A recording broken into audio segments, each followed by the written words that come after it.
এই কান্দনীপাড়া গ্রামে যে হরিগুরুচাঁদ আন্তর্জাতিক হরিগুরুচাঁদ মতুয়া যে আন্দোলন সেমিনার, এই সেমিনারের প্রধান অতিথি, প্রধান বক্তা, সভাপতি, বিশেষ অতিথি, গুরুজন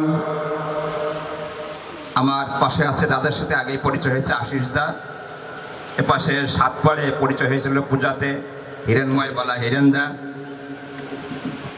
এপাশে আমার পরম শ্রদ্ধেয় যাকে আমি স্মরণ করলে আমি অসীম শক্তি পাই, মনে হয় যে আমি পৃথিবীতে আর কিছু মানি না। তিনি হলেন বিকাশ চন্দ্র আজবা। আমার উত্তম কুমার বিশ্বাস মহাশয় কম যান না, এটা আমাকে অত্যন্ত সবাই ভালোবাসেন। আর একজন বিদগ্ধ আলোচক পণ্ডিত বটেই, ওনাকে নমস্য আমার, ওনার চরণধুলি আমার মাথায় থাক, যিনি এই হরিগুরুচাঁদ আন্দোলনের জন্য আমি বলবো আন্তর্জাতিকভাবে যিনি ছুটে বেড়াচ্ছেন। আপনারা জানেন যে সুদূর উপার থেকে আমাদের মাঝে আসছেন সোজা কথা পত্রিকার সম্পাদক বাবু হরষিত সরকার, আমার শৈলেন বাবু, বিমল দা, আমাদের কবি রঞ্জন দা। আর এত সময় আমরা যার বক্তব্য শুনলাম, আমি ওনাকে দেখি আমার ফেসবুকে রমেশ চন্ডাল অসুর। অনেকে কিন্তু আপনারা জানেন না যে আপনারা ফেসবুকে দেখেছেন যে কে এই রমেশ চন্ডাল অসুর। এই সেই রমেশ চন্ডাল অসুর, আমার শ্রদ্ধেয় রমেশ দা। আসলে এমন একটা চমৎকার এই যে সেমিনার, আমার বুক ভরে যাচ্ছে। পাশাপাশি আমার কিছু বলার নেই, কারণ আমি এখানে আজকে আমি শুনবো এরকম একটা সিদ্ধান্ত, যেখানে আমার বড় বৃক্ষ জ্ঞানের সাগর আমার বিকাশ দা আছে, তা সেইখানে আমি কিছু বলতে ইচ্ছা হচ্ছে না। তাই এইখানে আমার এই ছোট ভাই সঞ্চালক ও একটা কথা বলেছে যে অনন্ত অসীম যদি দেখিবারে চাস, ধর্ম নয় আগে তুই শিক্ষা জলে ভাস। এই অনন্ত অসীম চিনানোর একটু ব্যবস্থা আমাকে করলেন সেদিন আমার বিকাশ দা। এই বিকাশ দা যদি আমাকে এই মধুশ্রী বন্দ্যোপাধ্যায়ের যদি প্রাগ ইতিহাসের কথা না বলতেন, আমি যদি না পড়তাম, জয়ন্ত দাসের বিবর্তন, আদি যুদ্ধ আদি প্রেম যদি না পড়তাম, আমি অনন্ত অসীমের কথা ভাবতে পারতাম না। আপনাদের একটা বিষয় চিন্তা করতে হবে, সে বিষয়টা হলো যে একদিকে আমার হরিচাঁদ গুরুচাঁদ শিক্ষার আন্দোলন করলেন, এদের সচেতন করার চেষ্টা করলেন, আর পাশাপাশি ওই ব্রাহ্মণ শ্রেণী ওনারা কি করলেন, এদের লেখাপড়া থেকে দূরে রাখা যায় কোন কৌশলে সেই ব্যবস্থা করলেন।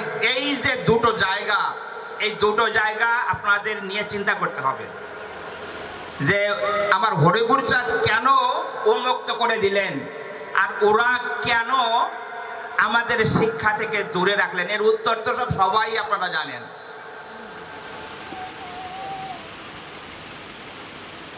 আঠারো জন সৈন্য নিয়ে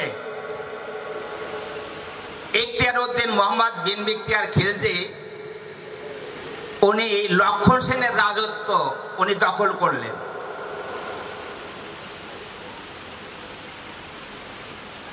ওই যে 18 জন সৈন্য, ওই 18 জন সৈন্যের মধ্যে দুটো ভাই ছিল, ওরা আপন দুই ভাই। এরা ছিল শামসুদ্দিন এবং নিজামুদ্দিন। তা যখন লক্ষণ সেন চলে যায়, উনি কিন্তু কোনো যুদ্ধ করেননি, পিছন দরজা দিয়ে উনি পালিয়ে চলে যান। ঘরে সুন্দরী স্ত্রী, সুন্দরী কন্যা, সোনার থালে ভাত, রূপার থালে ব্যঞ্জনাদি, ইষ্ট নাম স্মরণ করে মুখে ভাত দেবেন। এই সময় উনি পেছন দরজা দিয়ে পালিয়ে চলে যান। সোনা দানা টাকা পয়সা সব কিছু উন্মুক্ত রেখে, কারোর কথা ভাবলেন না। এই যুদ্ধের পরে এই খিজির ছিলেন অত্যন্ত বিচক্ষণ। ইনি এই দুই ভাইকে বলেছিলেন, এই দুই ভাই ছিল তৎকালীন সময়ে জ্ঞানী। এই শামসুদ্দিন নিজামুদ্দিন ওই সৈন্যদলের মধ্যে দুই ভাই বলেছিল, তোমাদের উপর একটা ভার দিলাম। সে ভারটা কি? আজ পর্যন্ত কেউ বিনা যুদ্ধে কোনো রাজ্য ছেড়ে দেয় নাই, বা বিনা রক্তপাতে কোনো রাজ্য জয় করা যায় নাই। কিন্তু এই লক্ষণ সেন এরকমটি কেন করলো? একটা বিরাট প্রশ্ন। তা তৎকালীন সময় এই নিয়ে একটা বই হয়, যে বইটা পরবর্তী পর্যায়ে আমরা জেনেছি মিনহাজুস সিরাজ। বইটার নাম হলো তবকা-ই-নাসিরি। এই তবকা-ই-নাসিরিতে দেখা গিয়েছে ওই লক্ষণ সেনের যে অধিবেশন ছিল, রাজ দরবার ছিল, ওই অধিবেশন রাজ দরবারে যারা ছিলেন সবই ছিলেন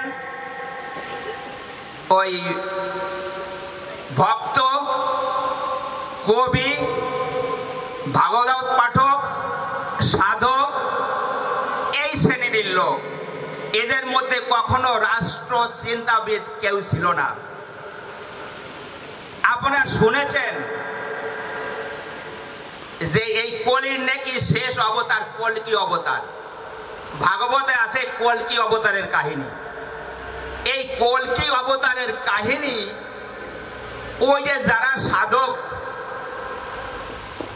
এরা এইগুলি ওই রাজাকে শোনাতেন যে এই কল্কি অবতার এসে গেছে, উনি ঘোড়ায় চড়ে আসবেন, যারা মেলেচ্ছ, যারা অপরাধী, যারা দুষ্কৃতে, তাদের কেটে শেষ করে দেবেন।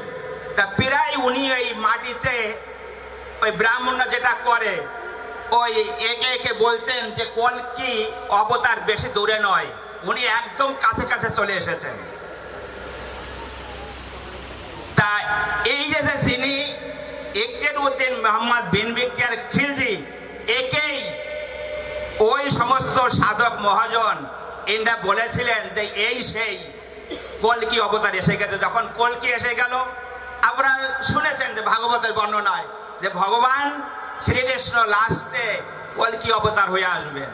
যখন কল্কি এসে গেল, আসলে বলুন তো এই ভগবানের সাথে কি যুদ্ধ করা চলে নাকি? এ মোটেই চলে না, অপরাধ, অন্যায়। তখন উনি কি করলেন? ওই ভগবানের নাম শুনে যে হে ভগবান তুমি দূরেই থাকো, আমি পিছন দরজা দিয়ে চললাম। আমি 1915 সালে ভারতের কৃষ্ণনগরে আমি বেড়াতে গিয়ে একটা অনুষ্ঠান, আমি একটা রাজনৈতিক সেমিনার দেখেছিলাম, যেখানে বর্তমানের ভারতের প্রধানমন্ত্রী নরেন্দ্র মোদীজি আসছিলেন। উনি একটা কথা বলেছিলেন, আমার কথাটা আজও লেগে আছে, যে দিব্যজ্ঞান নয় কাণ্ডজ্ঞান চাই।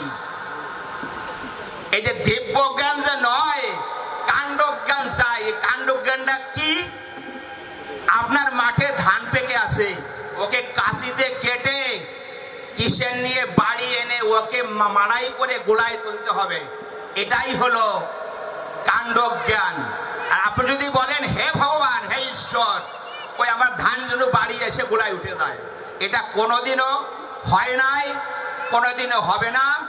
আমার হরিচাঁদ এবং গুরুচাঁদ এই কাণ্ডজ্ঞান নিয়েই উনি আসছেন, কাণ্ডজ্ঞানের কথাই উনি বলেছেন। আমরা আশা করি এই যে দিব্যজ্ঞান আপনারা পরিহার করবেন, কাণ্ডজ্ঞানকে সচেতন করুন, তাহলে আমাদের আগামী প্রজন্ম তারা উত্তর এমন একটা জায়গায় পৌঁছে যাবে। আমার রমেশ দা বলেছে, আমি নিজেও সেটা বিশ্বাস করি, যেটা প্রাক ইতিহাস প্রমাণ করে। একটা সময় সেদিন সামনে পৃথিবীতে যত এই যে ধর্ম আছে, বিশেষ করে আমরা যে ব্রাহ্মণ্য ধর্মের যে আওতাধীন আছি, এই যে বুজুর্গে কাল্পনিক অলৌকিক এই যে দিব্য, এ সব উড়ে যাবে। একমাত্র যদি টিকে যায় সেটা হলো মানবতাবাদী যুক্তি এবং বিজ্ঞানের দর্শন। তা হলো আমার হরিচাঁদের দর্শন। আগামীতে আমার হরিচাঁদ যে এবং ধর্ম নিয়ে আসছেন, এই ধর্ম যে বিশ্বের দরবারে একটা অনন্য মানবতাবাদী ধর্ম হিসেবে প্রতিষ্ঠিত হবে এবং সবাই এই ধর্মের পতাকা তলে এমনিতেই ছুটে আসবে, আমি এই প্রত্যাশা রাখি। লাস্টে আমি আমেরিকার পিটার সিঙ্গারের একটা বাণী দিয়ে আমি শেষ করব। We shall overcome some days, oh deep in my heart, মনের গভীরে আমরা জেনেছি আমরা করব জয় একদিন, আমরা করব জয় একদিন। ধন্যবাদ।